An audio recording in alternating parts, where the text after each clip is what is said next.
खुशियां और सारे सुख जो है उसको छोड़ने के लिए तैयार हो जाता है। वो ऐसा व्यक्ति है और वो कुर्बानियां देकर एक सपना लेता है, एक विचार पेश करता है, एक अपनी एक समझ, देश को किस दिशा के अंदर ले जाना है वो समझ पेश करता है और उस समझ के अंदर संविधान बनता है साथियों। और उस संविधान के मूल भावना के तौर पे ये कहा गया कि सब व्यक्तियों को, हिंदुस्तान के, भारत के हर नागरिक को न्याय, समानता और स्वतंत्रता का अधिकार मिलेगा, ये कहा गया। लेकिन साथ ही उन्हें पता था, बहुत सूझबूझ वाले लोग थे, बहुत दूरदर्शी थे, उन्हें पता था इस बात का कि ये वैसे नहीं हो सकता है, क्योंकि अंतर्विरोधों की बात अभी की गई है कि ताकतें जो हैं वो भी पीछे खींचती हैं।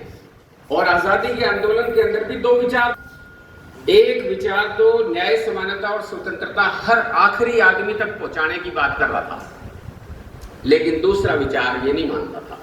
दूसरा विचार ये मानता था कि देश में, समाज में एक उच्च श्रेष्ठ वर्ग होता है, वो अधिक बुद्धिमान भी होता है, उसके पास काम करने की क्षमताएं ज्यादा होती हैं, उनके विचार खूबसूरत होते हैं। एक ऐसा सिद्धांत भी था, अभी भी है।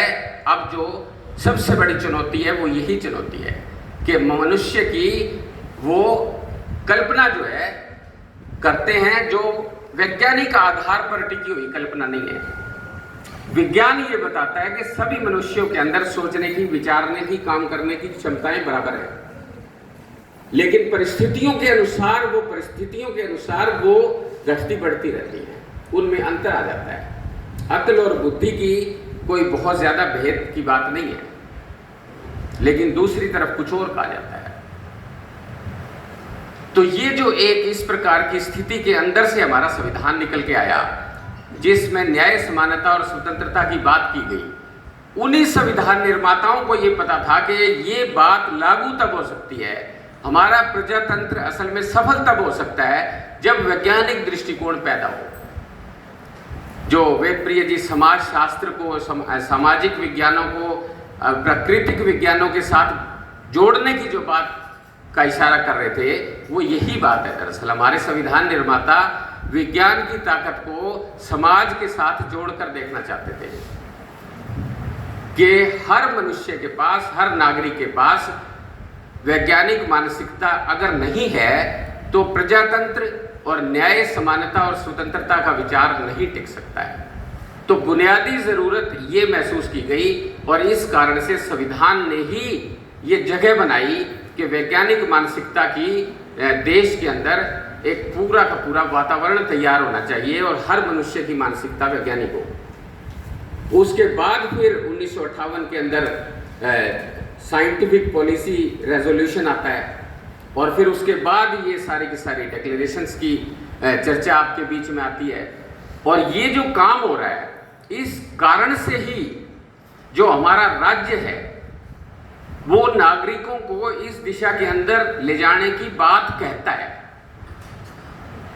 करने में जब वो आगे बढ़ता है तो बहुत सारी खामियां, बहुत सारी कमजोरियां उन्होंने भी छोड़ दी, लेकिन उसके बावजूद ऐसी बात जरूर पैदा हुई कि बड़े बड़े विज्ञान के संस्थान बने, IITs बनी शुरुआती दौर के अंदर, और विज्ञान ने पूरे देश के विकास की योजनाएं देने के अंदर अपनी भूमिका निभाई।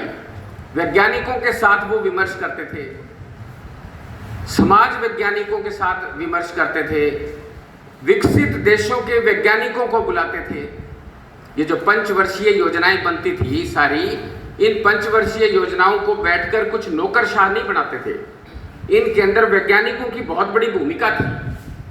चाहे वो भाखड़ा डैम बन रहा है या तमाम इस प्रकार की चीजें बन रही हैं, या वो दुर्गापुर भिलाई के बड़े बड़े स्टील के कारखाने बन रहे हैं, ये तमाम प्रकार की जो चीजें आई देश के अंदर, जो एक आत्मनिर्भर विकास की बात आई, ये सारी की सारी बात विज्ञान के साथ जुड़कर आई और राजनीति ने विज्ञान को साथ रखने की कोशिश की।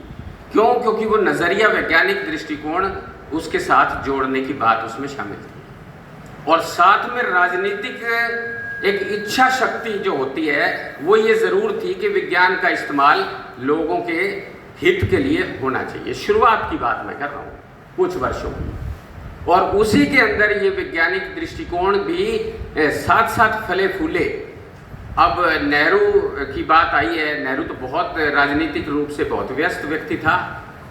उसके अगर आत्मकथा, ऑटोबायोग्राफी पढ़ते हैं तो वो उसके अंदर साफ ये बात